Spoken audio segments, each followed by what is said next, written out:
Alunos e alunas do YouTube, professor Emerson Bruno na correção de questões aqui, ó, direito constitucional em questões e agora começando uma bateria da banca FGV e questões sobre o poder judiciário. Então, ó, você que se prepara para concursos, onde você precisa estudar poder judiciário como um todo, tá? Assista a presente bateria. Ah, professor, mas a minha banca é muito literal. As questões da FGV são mais interpretativas, cobram jurisprudência, doutrina e até mesmo legislação infraconstitucional que às vezes não está no meu concurso. Sim, é verdade, tá? Só que quando você compreende uma questão da Fundação Getúlio Vargas, do CESP-CEBRASP, pode ter certeza, você vai resolver uma questão literal com muito mais facilidade, de outra banca com muito mais facilidade, né? Então, já que nós estamos aqui para produzir, organizar e distribuir conhecimento de qualidade para todos vocês, bora lá, bora pegar essa excelente banca examinadora que é a Fundação Getúlio Vargas e analisar suas questões com relação ao poder judiciário, tá ok? Então vamos lá, ó, vamos tratar justamente da primeira questão aí, ó, da presente bateria, né? Deixa eu aumentar um pouquinho aqui o som, gente, tá? Porque eu acho que deve estar um pouquinho baixo aí para vocês. Ó, agora sim, acho que agora vai ficar show de bola, ó. Melhorou aqui, né, o controle do volume aqui, ó. Mas vamos lá então, ó. Questão de número 1. João, Antônio e Pedro analisaram o alcance das competências do Supremo Tribunal Federal, considerando os balizamentos estabelecidos pela Constituição da República. João defendia que essas competências não poderiam ser ampliadas pela legislação infraconstitucional. Ponto para o João. A afirmativa dele é correta. As competências do Supremo Tribunal Federal estão taxativamente dispostas no artigo 102 da Constituição, tá? Então chega o João, né, e afirma o seguinte, deixa eu ficar no cantinho aqui, ó. Segundo João, né, as competências não podem ser ampliadas pela legislação infraconstitucional. Correto, tá? A afirmativa do João está correta aí, vide o próprio texto da Constituição, vide doutrina, jurisprudência, é isso mesmo, tá? O João está certo aqui, ó. As competências do Supremo não podem ser ampliadas pela legislação infraconstitucional, elas estão taxativamente dispostas no texto da CF 88. Antônio, por sua vez, entendia que o tribunal, o Supremo Tribunal Federal, né, em determinada situação, é competente para processar e julgar recurso interposto contra sentença de juiz monocrático. É por isso que eu gosto da FGV. A FGV cobra muitas vezes aquilo que só eu ensino ou outros professores mais detalhistas, né, e que tem justamente aí, né, o pormenorizar do direito constitucional presente no YouTube, tá? Gente, eu estou falando aqui, ó, de crime político. Quem que julga crime político em primeira instância, professor? Artigo 109, inciso 4 da CF 88. É o juiz federal. Competência do juiz federal julgar crime político em primeira instância. E olha só, quem já acompanhou todas as minhas aulas sobre poder judiciário aqui no YouTube vai lembrar. Aqui a gente tem uma baita peculiaridade, uma nota de rodapé da organização judiciária e do processo brasileiro. Por quê? Porque uma vez que o juiz federal decide o crime político, da decisão do juiz federal cabe recurso ordinário, um RO, um recurso ordinário, diretamente para o Supremo Tribunal Federal. Mas peraí, professor, pula o TRF e o STJ? Pula o TRF e o STJ. Do juiz federal vai direto para o Supremo. Recurso ordinário direto para o Supremo. Por isso que está na competência recursal ordinária do Supremo. Por isso que você vai encontrar o artigo 102, inciso 2, a linha B, a competência do Supremo Tribunal Federal para julgar em recurso ordinário o crime político. Então, ó, diante dessas informações, um juiz federal monocraticamente proferindo sua sentença no crime político e da decisão do crime político, recurso ordinário direto para o Supremo Tribunal Federal. Basta observar a própria competência recursal ordinária E por que, que ela é ordinária? O Supremo está funcionando como órgão de segundo grau, como órgão de segunda instância para dar vazão ao princípio do duplo grau de jurisdição. E quando você estuda também os regimentos internos dos TRFs e do STJ, você percebe esse pular também. Mas mesmo sem os regimentos, você já tem que perceber que implicitamente no texto da Constituição tem esse pular.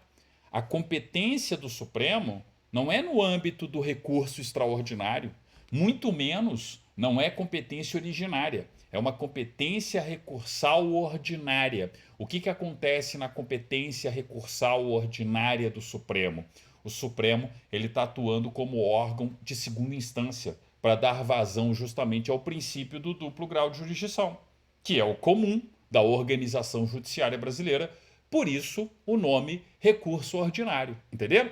As situações que a gente tem no artigo 102, inciso 2, tanto a linha A quanto a linha B, é o Supremo cumprindo essa missão de tribunal de segundo grau. Porque quando é na linha A, um tribunal superior decidiu, mas decidiu a título de competência originária no tribunal superior, né, denegando um remédio constitucional.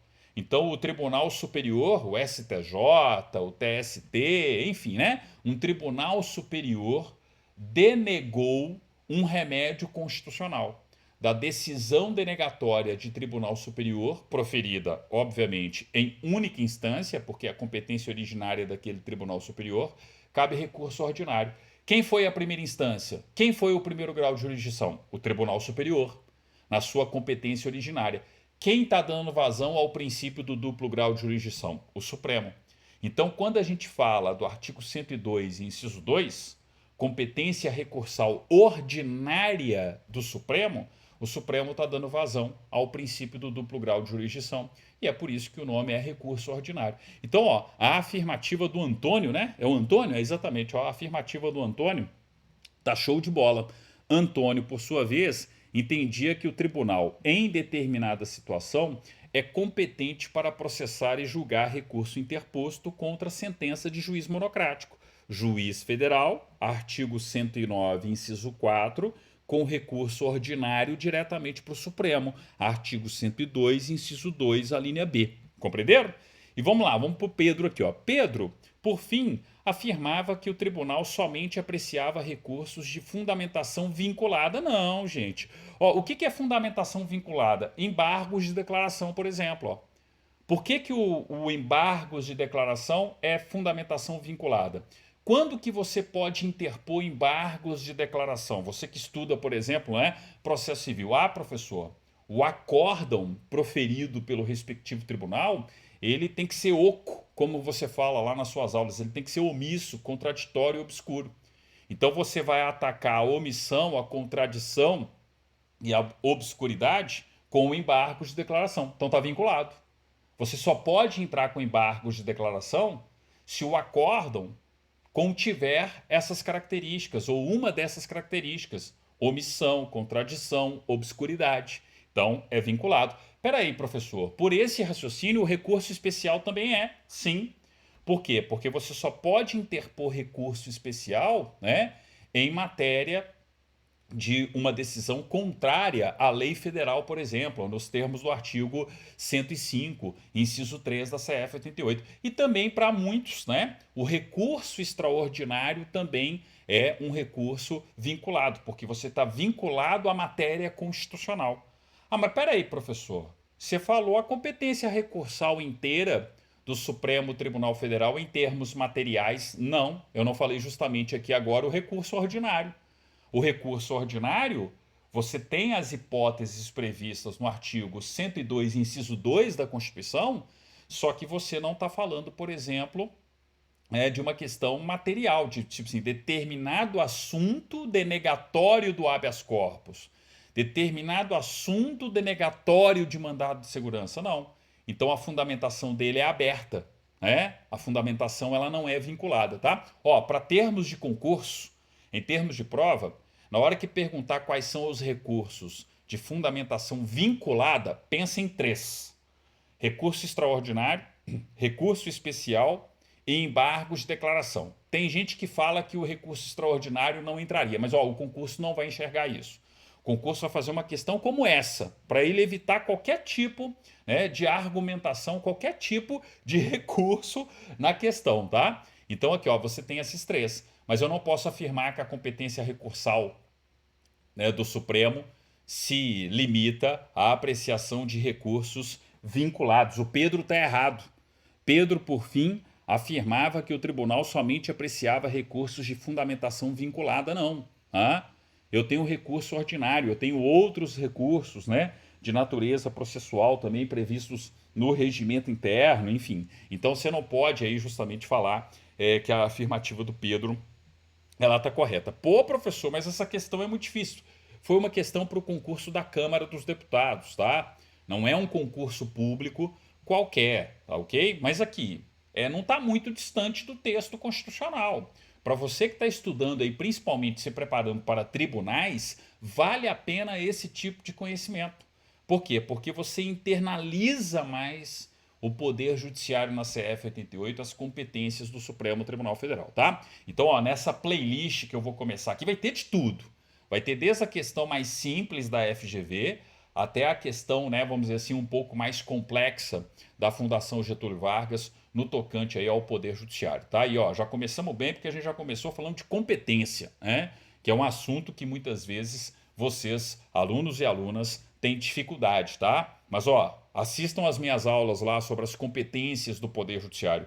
Eu tenho certeza que vai ajudar e muito na sua preparação, tá? Então, ó, completa aquelas aulas com essas aulas de exercícios. Ah, professor, você vai fazer isso com as outras bancas? Gente, eu estou fazendo constantemente, né?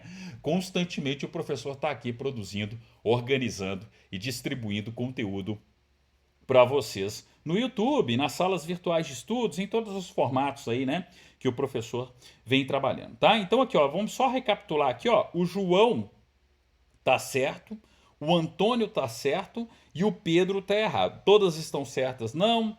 Pedro está certo, não. Antônio, apenas Antônio, não. Apenas não, não. A resposta letra E, tá? Apenas as assertivas de João e Antônio estão certas. Então, ó, questão de número 1, na presente bateria de questões aí, ó, a resposta letra E e uma boa questão da banca FGV, beleza? Então, vamos que vamos. Ah, professor, achei muito difícil, eu errei a questão. Faz parte, você está aqui para justamente se preparar, justamente para adquirir e absorver o conhecimento necessário. No dia da prova, você não vai errar. Pô, professor, eu quero te ajudar. Tem as formas tradicionais, né? O pacote youtubístico. Além do pacote youtubístico, seja membro do canal, adquira a sala virtual de estudos de sua preferência. Então, a galera que está estudando para os TJs aí, ó, onde é FGV, né, de uma maneira geral. Então, esses exercícios estão lá na sala TJs, tá? Com o comentário por escrito e o comentário em vídeo aqui que o professor está fazendo de todas essas questões também, tá? Professor, mas tem uma quarta forma? Tem. Agora você pode, estou seguindo, né? Conselhos, né, e orientações do YouTube, do próprio YouTube aí, ó, os canais estão disponibilizando chave Pix, né, para você contribuir aí, e o professor fixou a contribuição. Você vai contribuir com a fortuna de R$ 5 com o QR Code que vai aparecer aí, ó, ao final da sua aula, se você desejar, beleza? Então tem mais agora essa quarta forma de contribuição aí, e valeu, viu, galera? A galera tá doando, tá permitindo ao professor melhorar as condições do estúdio aqui, enfim, né? E ajudar aí justamente a produzir, organizar e distribuir cada vez mais conteúdo para todos vocês, beleza? Valeu demais, tá? Um abraço e até a nossa próxima questão, dando continuidade a essa bateria sobre poder judiciário da banca FGV.